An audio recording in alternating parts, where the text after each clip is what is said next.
Yes, very good morning, my dear class. I hope you all are well at your home. Okay. Beta, as you know, we had done the in-text question in the previous lectures of NCRT and chapter is a motion. And our chapter is motion. Okay. Today we will discuss each and every question of the back exercise of the NCRT, and I am providing a one link in the description, so kindly go to the description and download that link. In that link you will get all questions of back exercise of NCRT. If you don't have the book, then please go to the link. If you have a book, then please open your book in front of you, read the question, and I am going to solve each and every question on this board. Okay, so beta, I will solve questions with the easiest method.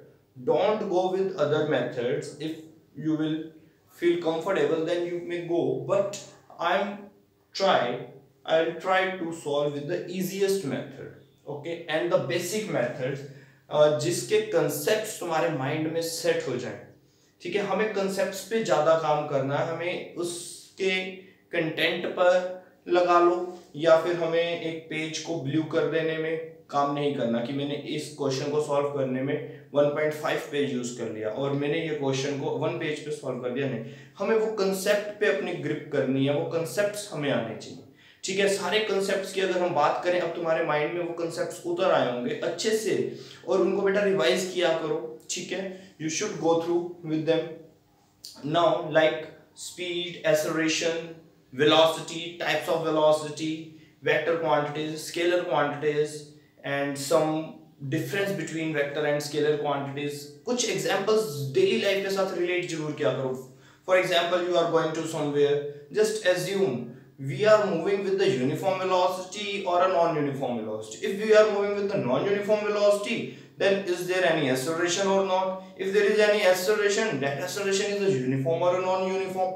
बहुत मजा आने वाला है अगर तुम ऐसे daily life में अपनी साइंस को मींस फिजिक्स को लेकर आओगे, क्योंकि फिजिक्स को हम डेली लाइफ में ले आ सकते हैं. यही फिजिक्स की सबसे बड़ी एडवांटेज है. फिजिक्स डील करती है नेचुरल फिनोमिना के साथ. इसमें तुम्हें कोई केमिकल्स की जरूरत नहीं है, तुम्हें कोई यहाँ पर ऑपरेट करने की जरूरत नहीं है किसी को. तो that means very simple, natural phenomenas. Advantage he advantage है कि नेचुरल फिनोमिनास के साथ डेली लाइफ के एग्जांपल्स के साथ रिलेट करो और माइंड में उन कंसेप्ट्स को फिट कर दो, हमेशा के लिए फिट कर दो कि हाँ ये तो बहुत इजी है. ये वो मतलब कैसे फिट करें माइंड में. एक कोई तुम रिवाइज कर रहे हो, फॉर एग्जांपल तुम एक यूनिफॉर्म वेलोसिटी या नॉन यूनिफॉर्म वेलोसिटी को रिवाइज कर रहे हो, तो उसका एक माइंड में एग्जांपल रिलेट करके सेट कर लो. अगर माइंड में एक एग्जांपल के साथ सेट करोगे, लर्न करोगे, उसको कंसेप्ट को क्लियर करोगे विद एग्जांपल, और एग्जांपल भी अपने डेली लाइफ से रिलेट करके, फिर तुम जिंदगी भर उस कंसेप्ट को नहीं भूल सकते. बाकी कुछ चाहे भूल जाओ. ये मेरे फॉर्मूला याद कर लेना, ऐसा ही पढ़ना चाहिए. हम भी ऐसे ही करते थे. मैं जब भी करता था डेली लाइफ के साथ रिलेट करके ही करता था, तभी वो कंसेप्ट माइंड में फिट हो जाते हैं, फिर वो निकालने से भी नहीं निकलेंगे. ठीक है ना. और कोई तुम्हें कहेगी, और हमेशा याद रखना, किसी और को समझाने से कंसेप्ट्स और स्ट्रॉन्ग हो जाते हैं. अगर तुमसे कोई तुम्हारा फ्रेंड पूछता है, और ये तो टाइम भी ऐसा चल रहा है, लॉकडाउन पीरियड चल रहा है, इसमें जितनी हेल्प करोगे उतना ही बेनिफिट है, और बेनिफिट इसमें तुम्हारा ही है. ऐसा स्टडी, ऐसे तरीके से अपने कंसेप्ट्स को स्ट्रॉन्ग कर लो कि हाँ जब कोई पूछे तो उसको हम अच्छे से बता सके. ठीक है, फिर उसका मतलब क्या है कि तुम्हारा कंसेप्ट स्ट्रॉन्ग है, तुम बता रहे हो, और जब बताने के बाद तुम्हारा कंसेप्ट और स्ट्रॉन्ग हो जाएगा. Point is clear? Okay. Now we'll start question number 1 of the back exercise. So please read question number 1. मैं बेटा यहाँ पे सॉल्यूशन करूंगा, एक एक क्वेश्चन यहाँ सॉल्व होगा जो बहुत ही सिंपल, या हम उससे प्रीवियस कोई क्वेश्चन ऑलरेडी कर चुके हैं, तो उस क्वेश्चन को मैं होमवर्क में दे सकता हूँ, लेकिन बेसिकली मैं यहाँ पे each and every question I will go to solve. Okay. Then question number 1. Wait.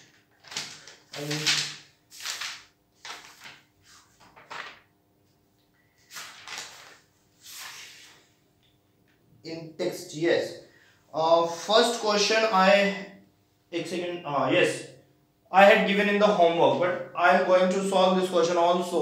जिसने कर लिया बहुत अच्छी बात है बेटा. इसमें मैं तुम्हें पहले ही बहुत क्लियर कर देता हूँ, बहुत ज्यादा क्लियर कर देता हूँ. First 3 question most important question हैं बैक एक्सरसाइज के. First 3 question are the most important question. Okay, first question is, an athlete completes 1 round. Last time बेटा मैं उस क्वेश्चन को इस क्वेश्चन के साथ रिलेट करके पढ़ा रहा हूं कि इन टेक्स्ट क्वेश्चन में भी एक ऐसा क्वेश्चन आया था, उसमें गिवन था स्क्वायर, एक फील्ड गिवन था, ठीक है, स्क्वायर की फॉर्म में। यहां पर वो एक ट्रैक गिवन है, वो ट्रैक स्क्वायर की फॉर्म में था और ये ट्रैक सर्कुलर ट्रैक है, पॉइंट सेम है, ठीक है। यहां पर तुम ए पॉइंट से चले थे, बी सी डी ऐसे आए थे वापस, ठीक है ना। तो ये एक सर्कुलर ट्रैक है और इसका रेडियस जरूर गिवन होगा। Complete one round of a circular track, diameter 200 metre, मिल गया तुम्हें diameter,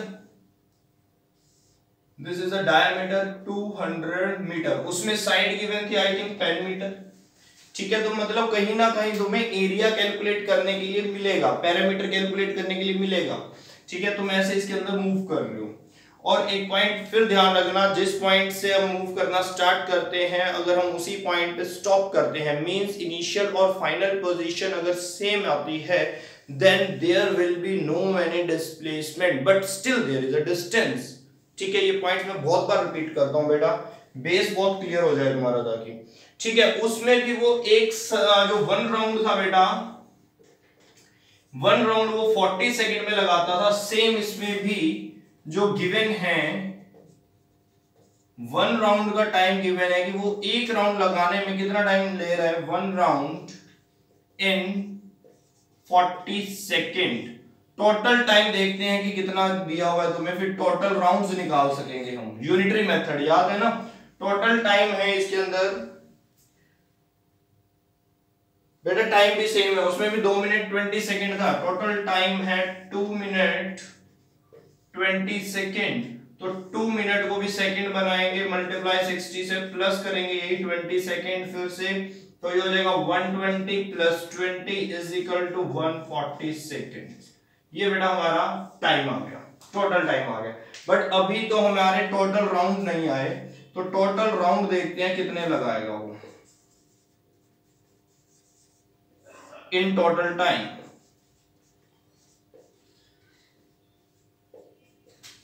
total round in a total time, एक राउंड का टाइम गिवन है, वही यूनिटरी मेथड लगाएंगे बेटा। यहाँ पर मैं दोबारा से वही मेथड को यूज कर रहा हूँ, यूनिटरी मेथड को, तो इसको रफ कर दो। ये मैंने तुम्हें बताया, इसके साथ रिलेट करवाया मैंने क्वेश्चन, सेम क्वेश्चन है फिर भी मैं उसको कर रहा हूँ, जैसे कि लास्ट टाइम मैंने ये क्वेश्चन तुम्हें होमवर्क में दे दिया था, ठीक है। ओके, मुझे पता है कि 70-80% बच्चों ने सॉल्व किया होगा, ठीक है बेटा, फिर भी चेक कर लेते हैं एक बार। Total round is total time we are going to calculate. हमें क्या पता है बेटा, जिस चीज को हमें फाइंड आउट करना है उसे राइट में रखना है, जो फाइंड करना है उसे राइट में रखना है, और जो चीज गिवन है उसे अपने लेफ्ट में रख लो, ठीक है। फाइंड क्या करना है, अपने राउंड्स फाइंड करने हैं, तो यहाँ राउंड की बात होगी, ज्यादा ऊपर लिख दिया, नीचे करूं या दिख रहा है, चलो राउंड को नीचे लिख देते हैं। फाइंड क्या करने जा रहे हैं हम, राउंड फाइंड करने जा रहे हैं, और गिवन क्या है बेटा, तुम्हें टाइम गिवन है, ठीक है। फिर टाइम को यहाँ पे लिखो, 40 सेकेंड में वो कितने राउंड लगाता है, तो आंसर है 1। एक सेकेंड में कितने राउंड लगेंगे, तो आंसर है 1/40। तो टोटल है बेटा 140 सेकेंड में कितने राउंड लग जाएंगे, तो आंसर आएगा 140 इंटू 1/40 इंटू 140, और मल्टीप्लाई डिवाइड करोगे तो आ जाएगा 3.5 rounds, same as it is. उसमें भी 3.5 राउंड निकले थे, कितना सिमिलर क्वेश्चन है बेटा, तो वो भी तुम्हारा क्वेश्चन रिवाइज हो गया बहुत अच्छे से। अब ये क्वेश्चन गलत नहीं होना चाहिए, कुछ भी हो जाए, ठीक है। तो यहाँ पे बेटा 3.5 राउंड्स आ चुके हैं। अब इस सर्कल पे आ जाओ, मान लेते हैं कि ये मेरा इनिशियल पॉइंट है, मैं यहां से चलना स्टार्ट किया, एक circle complete, 2 3 circles complete. 3 circle complete होने का मतलब क्या हुआ, 40 second plus 40 second plus 40 second complete हो चुके हैं। क्यों, 40 सेकंड में वो एक राउंड कंप्लीट करता है ना, तो उसने 3 राउंड्स कंप्लीट करे, 40 40 40 120 मिनट्स 120 सेकंड्स कंप्लीट। फिर वो चला थर्ड राउंड के बाद, फोर्थ राउंड स्टार्ट किया उसने, यहां पर पहुंचता है बी पर, टाइम्स अप, क्योंकि 20 सेकंड ही और मिलेंगे उसको, हाफ सर्कल पूरा होगा, टाइम अप हो जाएगा। तो ये बेटा हो गई इनिशियल पोजीशन, ये हो जाएगी बेटा फाइनल पोजीशन, ठीक है। तो आंसर है डिस्प्लेसमेंट बताओ। उसमें तो बेटा तुमने फिर भी, जब स्क्वायर वाला क्वेश्चन था तो स्क्वायर में बेटा तुमने फिर भी बहुत कैलकुलेशन की थी, ये डायगोनल लिया था, ठीक है। इस डायगोनल को कैलकुलेट किया था, पाइथागोरस थ्योरम लगाई थी, इसमें तो कुछ करना ही नहीं है। डिस्प्लेसमेंट का मतलब होता है कि तुम्हें इनिशियल और फाइनल पॉइंट पे, इनिशियल और फाइनल पोजीशन के बीच में एक सबसे छोटा रास्ता ढूंढना है, शॉर्टकट ढूंढना है, शॉर्टेस्ट डिस्टेंस ढूंढना है। तो आंसर है वो तो है ए बी। यहां से चलकर मत आओ, सीधा यहां से यहां आ जाओ, ठीक है। तो डिस्प्लेसमेंट मिल जाएगी और वो तो ऑलरेडी गिवन है 200 मीटर डायमीटर से अगर तुम आ रहे हो। तो दैट मींस इसका आंसर क्या आएगा, डिस्प्लेसमेंट अगर वो पूछता है तो डिस्प्लेसमेंट तो इसमें साफ साफ हमें दिख रही है बिना कैलकुलेट करे 200 मीटर, ठीक है। डिस्प्लेसमेंट तो निकल गई, ये डिस्टेंस निकल गया तुम्हारा इनिशियल और फाइनल के बीच में, शॉर्टकट निकल गया डायमीटर का, ठीक है। अगर वो डिस्टेंस पूछ रहा है इसमें या नहीं, cover the displacement, what will be distance and displacement, distance भी पूछा होगा। तो ये किसका पॉइंट है एक्स्ट्रा, ये एक्स्ट्रा पॉइंट भी मैंने तुम्हें उस क्वेश्चन में भी करवाया था। डिस्टेंस कितना कवर करेगा बेटा, तो एक राउंड लगाने में कितना डिस्टेंस कवर होगा, तो आंसर है वो जो राउंड लगाएगा सर्कल के बाउंड्री पे लगाएगा, ठीक है। तो सरकमफ्रेंस उसे बोलते हैं, पेरीमीटर तो नहीं बोलते, यहाँ पर सर्कल के केस में सरकमफ्रेंस बोलते हैं। और सरकमफ्रेंस को कैलकुलेट करने का फॉर्मूला होता है बेटा 2 पाई आर। तो बात करेंगे यहाँ पे 2 पाई आर, ठीक है। कितनी बार राउंड लगाता है 2 पाई आर, 2 पाई आर, तो 3 राउंड को कंप्लीट करता है अपने, ठीक है। फिर उसका जो राउंड है वो हाफ पूरा होता है, तो हाफ पूरा होने का मतलब है 2 pi are divided by 2, half कर दो, ठीक है। तो अब ये टोटल कितना आ जाएगा बेटा, देखते हैं। Distance 2 pi r plus pi r, 3 हो जाएगा क्या 6 pi r plus pi r, total हो गया बेटा 7 पाई आर, ठीक है। यहां तक ये डिस्टेंस है बेटा, मीटर लिखेंगे। एक तो आंसर ये निकल सकता है तुम्हारा, इसको ध्यान से सुनना। एक तो यही आंसर बन जाएगा तुम्हारा 7 पाई आर। इन द केस अगर तुम्हें आर गिवन है ना, देखो इसमें 100 मीटर आर गिवन है, ठीक है ना। आर कितना आ जाएगा 100, ये आर होगा। तो 100 मीटर आर गिवन है, तो आर और पाई की वैल्यू फिक्स होती है, तो उसको पुट करो और मल्टीप्लाई कर दो, आंसर निकाल दो। फिर मैं तुम्हें इसके बाद एक और पॉइंट बताता हूं, ये मैं यहां पर कर रहा हूं बेटा 7 इंटू में 22/7 इंटू में आर इज 100, 7 से 7 चला जाएगा 2200 मीटर आंसर आ जाएगा। ये पॉइंट अगर किसी को क्लियर नहीं है तो वो ध्यान से देख सकते हैं। तो 2200 मीटर आंसर है और शॉर्टकट में सिर्फ 200 मीटर चलता है, ठीक है। अब बेटा ये पॉइंट है कि कैलकुलेशन बहुत इजी थी, हमने फटाफट से कर दी। कई बार क्या होता है कि कैलकुलेशन हार्ड हो जाती है, तो हमें कैलकुलेशन नहीं करनी फिजिक्स में। ऐसा नहीं मैं कह रहा कि करनी ही नहीं है, करो, अगर इजी है तो करो, बट मैं ये कहना चाहता हूँ कि टाइम वेस्ट मत करो कैलकुलेशंस पे। क्यों, हाँ तुम्हें इसके अंदर मान लो ये कैलकुलेशन बहुत हार्ड थी, हमने पूरा सॉल्व नहीं किया, हम क्या कर रहे हैं सिर्फ वैल्यूज डाल देते हैं, इसमें वैल्यूज पुट करते हैं 7 डिवाइडेड बाय 22/7 इंटू में 100। ये तो इजी कैलकुलेशन थी। अब इसकी कैलकुलेशन सपोज करो बहुत हार्ड है, नहीं हो पा रही है, या हो तो जाएगी but it will consume some time. तो मुझे टाइम कंज्यूम नहीं करना, लेकिन don't forget to write unit in the last. तो यूनिट हमें लगाना है, क्योंकि स्टेप मार्किंग होती है, मैं तुम्हें बार बार बता चुका हूँ न्यूमेरिकल्स की जो स्टेप मार्किंग है, तो यूनिट के मार्क्स अपने मिलते हैं। अगर नहीं लगाओगे, आंसर सही भी निकालोगे तो मार्क्स डिडक्ट हो जाएंगे। तो यूनिट लगा दो। कैलकुलेशन अगर नहीं करोगे 1% वो रिलैक्सेशन मिलेगी फिजिक्स में। क्यों, क्योंकि हमने तुम्हें देखा कि तुमने सारे फॉर्मूला सही लगाए हैं, सब कुछ सही किया, सिर्फ लास्ट में कैलकुलेशन नहीं करी। तो कोई बात नहीं, मैथमेटिकल पोर्शन है, हमें ये चेक नहीं करना। We are not going to justify your mathematics here. तो यहाँ पर हम उसको रिलैक्सेशन दे देते हैं कि हाँ तुम्हें फुल मार्क्स मिलेंगे if you are not going with the complete calculation. Okay, तो कंसीडर जरूर करना है इस पॉइंट को बेटा, ये तुम्हारा टाइम्स को बहुत सेव करता है, ठीक है। सेकंड पॉइंट ये आ जाता है कि हाँ अगर इजी कैलकुलेशन है तो कर देंगे, ठीक है बेटा। फर्स्ट क्वेश्चन सक्सेसफुली डन हो जाता है बेटा। हम सेकंड क्वेश्चन पे आते हैं, very very important question, and third question is also most important question. बस बेटा उसके आगे तो ये बहुत इजी सी एक्सरसाइज हमारी रह जाती है। तो आज और कल को मिलाकर हमारा ये chapter with NCERT with some assignments complete हो जाएगा। और third day at mean on Wednesday you have to give one test. तो तुम्हें टेस्ट देना होगा बेटा। तो टेस्ट देते टाइम किसी ना किसी को अपने साथ जरूर बिठाएंगे, अपने पेरेंट्स को, अपने ब्रदर सिस्टर को, किसी को भी बहुत ऑनेस्टली टेस्ट देंगे, ताकि मैं तुम्हें एक बार जस्टिफाई कर पाऊं। चाहे तुम्हारे मार्क्स 0 आ जाए कोई बात नहीं, लेकिन I would just want to justify you your level. और अभी तक का मैं तुम्हें बेटा बताना चाहूंगा, प्रेज करना चाहूंगा इस चीज की, 9th भी बहुत अच्छा परफॉर्म कर रही है देन अदर सेक्शंस रियली। तो 9th भी वाले स्टूडेंट्स अपनी पीठ को थपथपा लें, क्योंकि मैं भी आकर पीठ थपथपा नहीं सकता, तो खुद ही थपथपा लो अपनी पीठ। लेकिन 9th भी अभी तक अच्छा परफॉर्म कर रही है, not all students of 9th भी, but mostly are going good. Okay, और अदर सेक्शंस का भी रिजल्ट्स ऐसे ही रहना चाहिए जैसे 9th भी परफॉर्म कर रही है इस time in the lockdown period. Very good बेटा, keep it up. Okay, now read question number second. ये बेटा बहुत बेसिक क्वेश्चन है और पता नहीं बच्चे क्यों गलत करते हैं। बहुत बेसिक, बेसिक का मतलब क्या है, इसका ना मैंने तुम्हें ऑलरेडी कुछ पॉइंट्स बता रखे हैं। सॉल्यूशन सेकंड का कर रहे हैं, क्या पॉइंट है मैं ऑलरेडी यहां पर बता रहा हूं, फिर मैं इस क्वेश्चन को सॉल्व करूंगा। ऑलरेडी हमने पॉइंट डिस्कस किए हैं कि अगर तुम स्पीड को कैलकुलेट करते हो, ध्यान देना, वो स्पीड एवरेज हो या नॉर्मल हो, कोई भी स्पीड हो, एवरेज स्पीड में क्या होता है कि ऊपर टोटल डिस्टेंस टोटल टाइम हो जाता है बस। यहां पर बात करेंगे डिस्टेंस की, अब तो तुम्हें पता है ना डिस्टेंस में क्या डिफरेंस आएगा, डिवाइडेड बाय टाइम। और अगर यहां पे वेलोसिटी हम कैलकुलेट करेंगे बेटा, तो वेलोसिटी क्या हो जाएगा, डिस्प्लेसमेंट अपॉन में टाइम, डिस्प्लेसमेंट अपॉन में टाइम। ध्यान देना बेटा, तो मैंने क्या कहा था, डिस्टेंस और डिस्प्लेसमेंट में दोनों में फर्क है। तो डिस्टेंस तो एक्चुअल डिस्टेंस होता है, डिस्प्लेसमेंट शॉर्टेस्ट डिस्टेंस होता है। कभी कभी जो डिस्प्लेसमेंट है वो डिस्टेंस की इक्वल आ जाता है। कैसे आ जाता है ये भी मैंने तुम्हें बता रखा है। अगर तुम्हारे पे कोई शॉर्टकट नहीं है, you are moving in a straight line, A से बी पर गए तुम, अब कोई शॉर्टकट बन ही नहीं रहा। जब कोई शॉर्टकट नहीं बन रहा तो तुम्हारी मजबूरी है कि तुम्हें डिस्प्लेसमेंट भी डिस्टेंस के इक्वल ही लिखना पड़ेगा। पॉइंट क्लियर हो रहा है? हाँ, अगर वो मान लो बी से वापस आ जाए सी पर, तो डिस्प्लेसमेंट सिर्फ इतना रह जाएगा, क्योंकि इस फाइनल पॉइंट और इनिशियल पॉइंट के बीच में देखोगे, फिर बी को कंसीडर नहीं करोगे, लेकिन डिस्टेंस में सारा कंसीडर करोगे, ए से बी, बी से सी।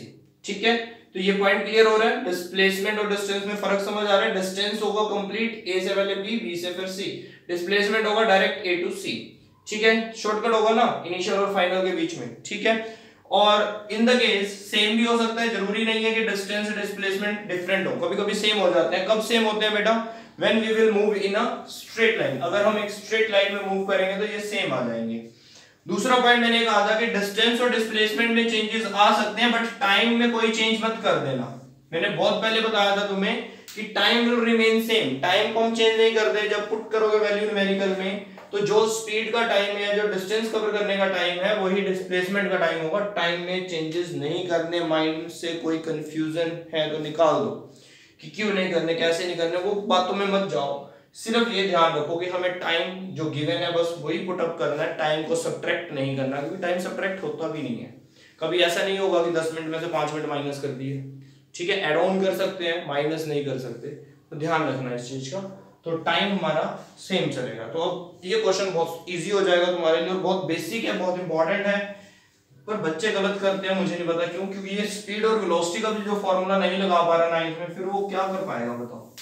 दैट मींस वो बच्चा पढ़ना ही नहीं चाहता है, और कुछ नहीं है। ऐसा नहीं है कि पढ़ नहीं सकता है, नहीं, वो चाहता ही नहीं है पढ़ना। तो इसलिए अपने डिजायर को मत लूज होने देना, चाहना सबने है। ओके, जोसेफ जॉग्स फ्रॉम 1 मैं बेटा क्वेश्चन को रीड करता रहूंगा और यहाँ पे ड्रॉ करता रहूंगा। क्वेश्चन का एक एक पॉइंट रीड करना पड़ेगा इसमें। Joseph जॉग्स from 1 end A to other end B of a straight 300 meter road in 2 minutes 30 seconds। ठीक है, तो यहां पर मैं लिख रहा हूं बेटा, डायग्राम ड्रॉ कर रहा हूं। ए से बी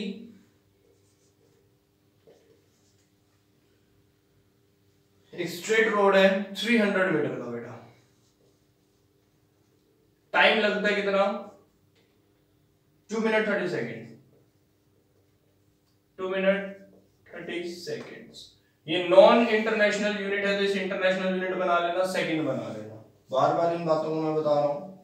ठीक है, और and then turns around and jog 100 metre back to point C. वही वाला क्वेश्चन होगा बेटा जो मैंने बताया था। फिर वो वापस आता है और सी पॉइंट पे आ जाता है, मुड़ता है यहां से, वापस आता है सी पर इन अनदर 1 minute, और सी में आने में वो 1 minute ले लेता है।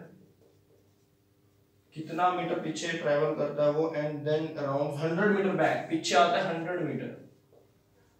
ठीक है ना, तो ये कितना बचेगा बेटा, अराउंड 200 मीटर। तो डिस्प्लेसमेंट तुम्हारे को साथ साथ बता दिया मैंने। डिस्टेंस में ऐसा नहीं होगा, डिस्टेंस में तो पहले 300 जाएगा फिर 100 आएगा, टोटल 400 चलना पड़ेगा उसे सी तक आने में। डिस्प्लेसमेंट डायरेक्ट हो जाएगी ए से सी 200 मीटर की, ठीक है। पर टाइम को चेंज मत कर देना बेटा, टाइम टोटल ही रहेगा, वो मैं तुम्हें दिखाऊंगा कैसे आएगा। ओके, तो ये केस क्लियर हो गया। आगे बढ़ते हैं एक बार। What Joseph average speed velocity jogging.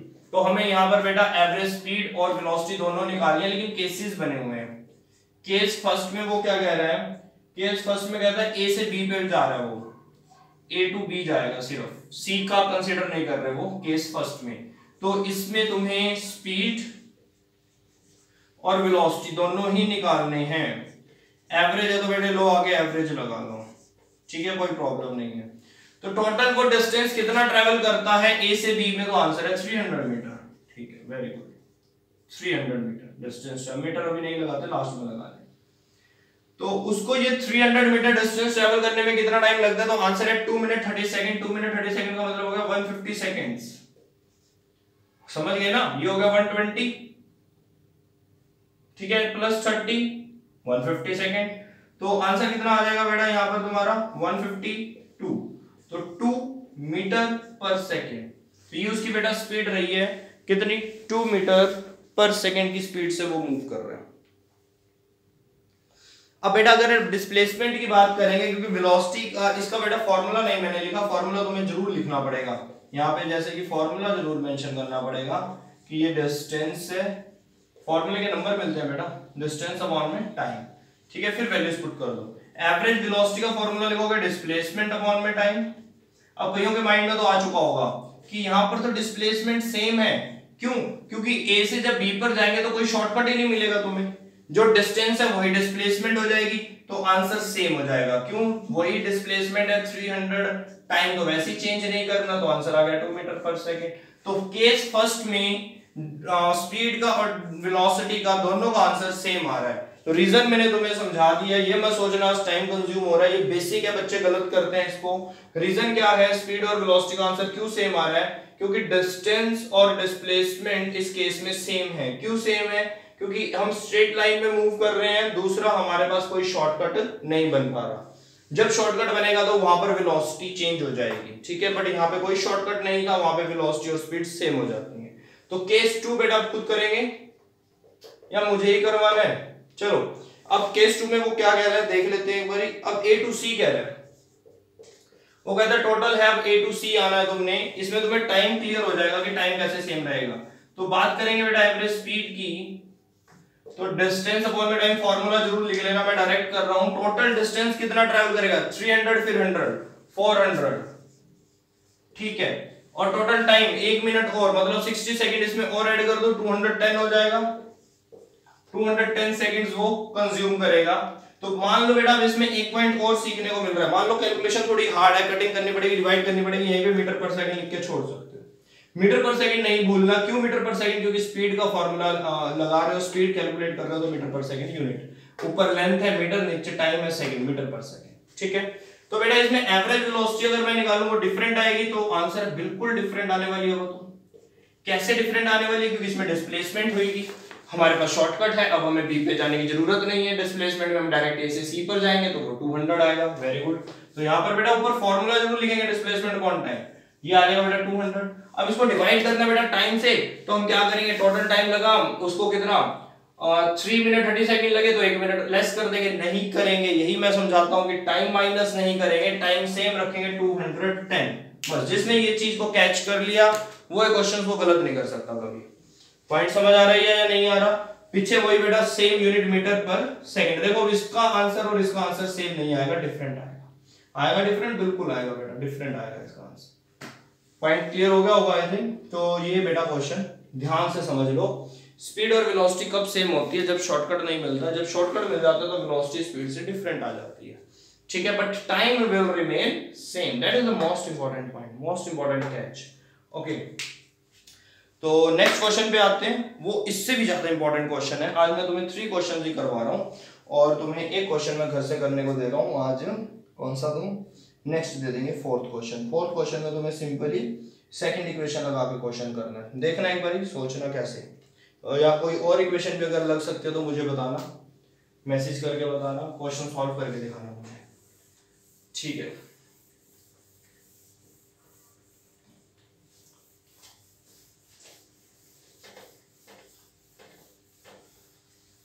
Next question बेटा थोड़ा सा समझने वाला और बहुत इंपॉर्टेंट क्वेश्चन है, थोड़ा सा ट्रिकी क्वेश्चन है और ज्यादा पेपर में आने वालों में से है।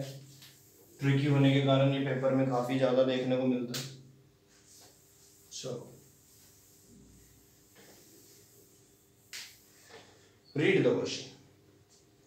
Abdul, while driving to school, computes the average speed of his trip to be 20 kilometre per our. Abdul क्या कर रहा है, ड्राइव कर रहा है, स्कूल जा रहा है, फ्रॉम होम टू स्कूल, तो वो अपनी एवरेज स्पीड को अगर कंप्यूट मतलब कैलकुलेट करता है तो वो उसको मिलती है क्या, 20 kilometre per hour. On his return trip along the same route there is less traffic and average speed is 30 kilometre per hour. लेकिन जब वो वापस आता है घर पे स्कूल से तो उसे ट्रैफिक कम मिलता है, कम मिलने के कारण वो अपनी स्पीड को इंक्रीज कर लेता है, तो उसकी स्पीड इंक्रीज हो जाती है। तो एक सिंपल सी बात है बेटा, जब वो सुबह स्कूल आया तो उस टाइम उसकी स्पीड 20 थी, वापस जाते टाइम स्पीड ज्यादा हो गई, तो दैट मींस टाइम भी वापस जाते टाइम कम लगा होगा। क्यों, हाई स्पीड पर गया, जल्दी घर पहुंच जाएगा। जब वो सुबह स्कूल आ रहा था उसे टाइम ज्यादा लगा होगा, क्यों, ट्रैफिक ज्यादा था। तो टाइम का खेल है, मैं तुम्हें इंडिकेट कर रहा हूँ इस चीज को कि जब तुम स्लो स्पीड से जा रहे हो तो टाइम ज्यादा लगेगा, पता ही है हमें, तेज आ रहे हो तो टाइम कम लगेगा, ठीक है। तो इसमें टाइम डिफरेंट होगा लेकिन स्पीड ऑलरेडी गिवन है, मैं लिख देता हूँ स्पीड क्या क्या गिवन है यहाँ पर। ये लिख लेते हैं यहाँ पे, home to school, home to school कितनी गिवन है बेटा, 20 किलोमीटर पर आवर। वैसे बेसिकली ये जो यूनिट है ना बेटा, ध्यान देना, नॉन इंटरनेशनल यूनिट है, ये इंटरनेशनल यूनिट्स नहीं है, मीटर सेकंड होता है, तो किलोमीटर पर आवर, लेकिन दोनों ही बिग यूनिट्स हैं, बड़े बड़े यूनिट्स हैं। अभी चेंज नहीं करते, जब नीड होगी तो चेंज करेंगे, नहीं तो रहने देंगे इसको। और उसके बाद जब वापस आता है स्कूल टू होम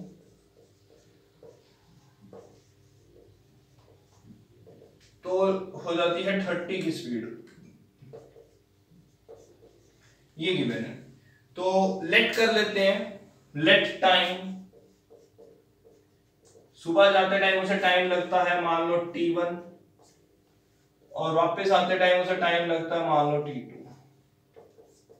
तो यहाँ पे हमने टाइम को कंसीडर कर लिया, ठीक है। जो टाइम है बेटा यहाँ पर आवर्स में लेना है, मिनट्स में या सेकंड में मत लेना, क्योंकि देखो आर का टाइम चल रहा है यहाँ पे, तो इतने t1 आर और t2 आर, ये हमने यहाँ तक कंसीडर कर लिया। तो टाइम तुमने कंसीडर कर लिया है और ये तुम्हें पता है कि ये स्पीड तुम्हें गिवन है। अभी भी एक चीज रह गई है, स्पीड गिवन है, टाइम गिवन है, ये तो नहीं तुम्हें पता कि डिस्टेंस कितना है स्कूल में और घर के बीच में। तो डिस्टेंस भी तो, क्योंकि देखो डिस्टेंस चेंज नहीं होने वाला, टाइम चेंज हुआ है। क्यों टाइम चेंज हुआ है, जाते टाइम t1 टाइम लग रहा था और आते टाइम t2 लग रहा है। तुम्हें पता है t2 छोटा होगा, जल्दी पहुंच जाएगा वो घर, क्योंकि उसकी स्पीड ज्यादा है।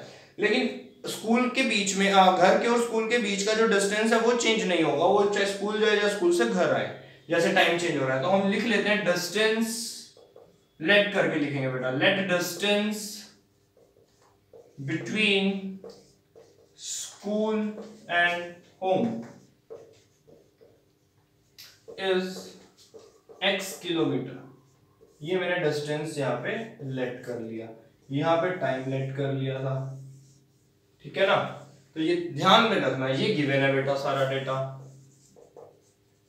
ये दो चीजें तुम्हें गिवन दी हुई है, समझ आ रहा है। ये होम टू स्कूल, ठीक है, और लेट कर दिया टाइम t1, घर से स्कूल आते टाइम, स्कूल से घर जाते टाइम t2, लेकिन डिस्टेंस जो रहेगा स्कूल और घर का वो रहेगा x, ठीक है। तो इसमें कैलकुलेट क्या करना है, what is average speed for Abdul trip, तो हमें इसमें एवरेज स्पीड निकालनी है। वेरी गुड, अगर हमें एवरेज स्पीड निकालनी है तो निकल जाएगी, लेकिन कैसे निकलेगी, दो बार निकलेगी, एक स्कूल से घर और एक घर से स्कूल आते टाइम, ठीक है। तो यहां लिख लेते हैं average speed, average speed in case home to school, home to school, ये केस ले लेते हैं। तो एवरेज स्पीड का क्या फॉर्मूला होगा बेटा, average speed is equal to, average लेना है बेटा, एवरेज का मतलब होता है कंसीडर करना पड़ेगा तुम्हें दोनों तरफ से। दोनों तरफ का मतलब समझ रहे हो कि कैसे कंसीडर करोगे दोनों साइड से, कि स्कूल आते टाइम और जाते टाइम उसकी एवरेज क्या रही। तो एवरेज स्पीड कैसे निकाल देंगे कि दोनों केसेस अगर इंक्लूड करने हैं तो ध्यान से देखना बेटा। एवरेज स्पीड का अगर मैं तुम्हें फॉर्मूला बताऊं तो वैसे तुम्हें पता है फॉर्मूला एवरेज स्पीड का, यहां पर लिख देते हैं एवरेज स्पीड। ध्यान से देखना, इस फॉर्मूले के अकॉर्डिंग मैं काम करने लगा हूं। डिस्टेंस होता है तो ऊपर लिखूंगा मैं टोटल डिस्टेंस। अब टोटल डिस्टेंस का मतलब बताओ। टोटल डिस्टेंस का मतलब है घर से स्कूल भी गया, स्कूल से वापस भी आया, x जाने का और x वापस आने का, टोटल डिस्टेंस आएगा 2x। ठीक है। टोटल टाइम, कितना टोटल टाइम लगा उसे बेटा, क्योंकि एवरेज निकाल रहे हो ना तुम कोई एग्जैक्ट तो नहीं निकाल रहे, you are going to calculate just average. Okay, तो टोटल डिस्टेंस उसका आने का जाने का हो जाएगा डबल, 2x हो जाएगा। टाइम कितना हो जाएगा, t1 plus t2। But point है t1 प्लस t2 थोड़ी ना लिखोगे, t1 t2 को कैलकुलेट तो भी करोगे, तो कैलकुलेट करेंगे ना। स्पीड गिवन है, एवरेज स्पीड यहां पर देखो, ध्यान से देखना बेटा। कौन सा केस ले रहा हूं मैं स्टार्टिंग में, in case home to school का। तो आंसर लिखेंगे यहां पे distance divided by time. Good. तो अब ध्यान से देखना, एवरेज स्पीड गिवन है, घर से स्कूल जाते time 20। Good, 20। Distance x, time कितना t1 निकल गया यहां से, t1 आ गया बेटा x/20। लो जी, t1 तो कैलकुलेट कर दिया। ऐसे ही t2 भी निकल जाएगा। केस दूसरा ले लेंगे, यहां पर देखेंगे। सिमिलरली एवरेज स्पीड निकालनी है ना, वेरी गुड, बहुत इजी है, समझ लो इसको। In case school to home, अब वो स्कूल से घर आ रहा है, स्कूल टू होम, तो एवरेज स्पीड निकाल लो बेटा। एवरेज स्पीड, अब मैं फॉर्मूला नहीं लिख रहा, मैं डायरेक्ट चलो लिख देता हूं, डिस्टेंस डिवाइडेड बाय टाइम। तो डिस्टेंस कितना बेटा, वही x, यहां पे लिखते हैं। एवरेज स्पीड हो गई अब 30, डिस्टेंस वही सेम है और टाइम हो गया t2। तो यहां से मैं t2 को कैलकुलेट करूंगा, t2 is equal to x/30। लो जी, यहां तक नोट कर लो, फिर मेरे को रफ करना पड़ेगा। ये कौन सा केस था, in case home to school. ये कौन सा केस था, in case school to home. ये याद रखना।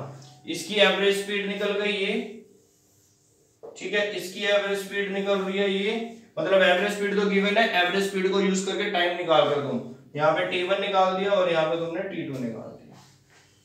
ठीक है, अब बेटा इसको मैं रफ करके आगे कर रहा हूं। तो अब मुझे टोटल टाइम चाहिए, क्योंकि मुझे तो एवरेज स्पीड निकालनी है ना। t1 प्लस t2 चाहिए और टोटल डिस्टेंस तुम्हारे पास है 2x। t1 प्लस t2 यहां से निकालते हैं, लिखते हैं total time t is equal to t1 plus t2, x/20 x/30।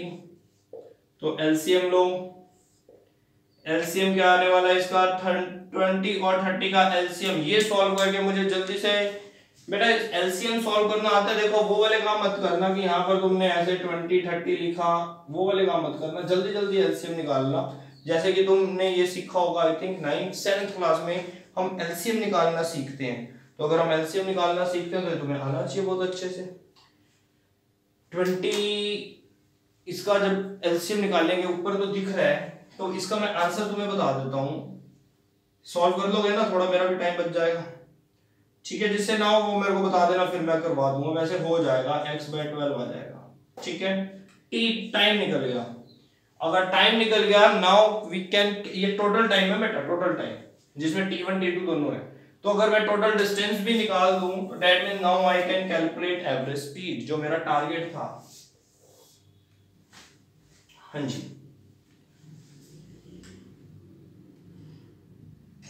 Average speed, total distance, total time.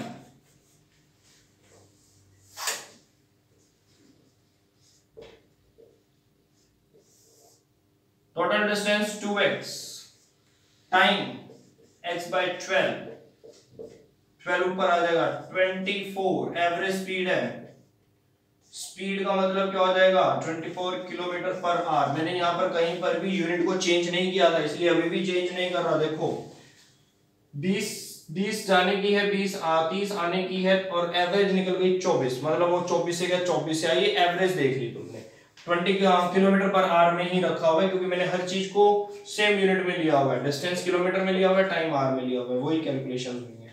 बहुत इजी और बहुत बहुत ज्यादा इंपॉर्टेंट क्वेश्चन है बेटा, ये समझ आ गया होगा बेटा, कर लोगे। 60 ले लेना, फिर भी बता देता हूँ, चलो ठीक है। इसका 60 एलसीएम ले लेना, 60 एलसीएम लोगे, मेरे माइंड में ये रहता है कि कहीं तुम रुक ना जाओ एक पॉइंट को लेके।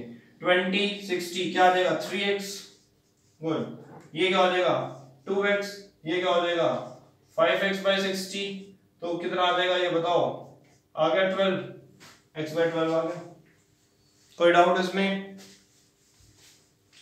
ओके चलो बेटा, फोर्थ क्वेश्चन तुम खुद से करोगे और कल की क्लास हम फिफ्थ क्वेश्चन से स्टार्ट करेंगे। हाँ यही क्वेश्चन, आज जो 3 क्वेश्चन तुमने किए हैं बहुत इंपॉर्टेंट है, बहुत ज्यादा इंपॉर्टेंट है। और बेटा इसके अंदर ना तुम्हें ज्यादातर ये क्वेश्चन रिवाइज करने हैं, और ग्राफ भी रिवाइज किया करो। जो मैंने ग्राफ का क्लास लिया था तुम्हारा, ग्राफ जरूर रिवाइज किया करो, ठीक है। उस पे क्वेश्चन आते हैं पेपर में, देखने को मिलेंगे तुम्हें। ओके बेटा, have a nice day, take care, please stay at your home and keep study. Have a good day बेटा।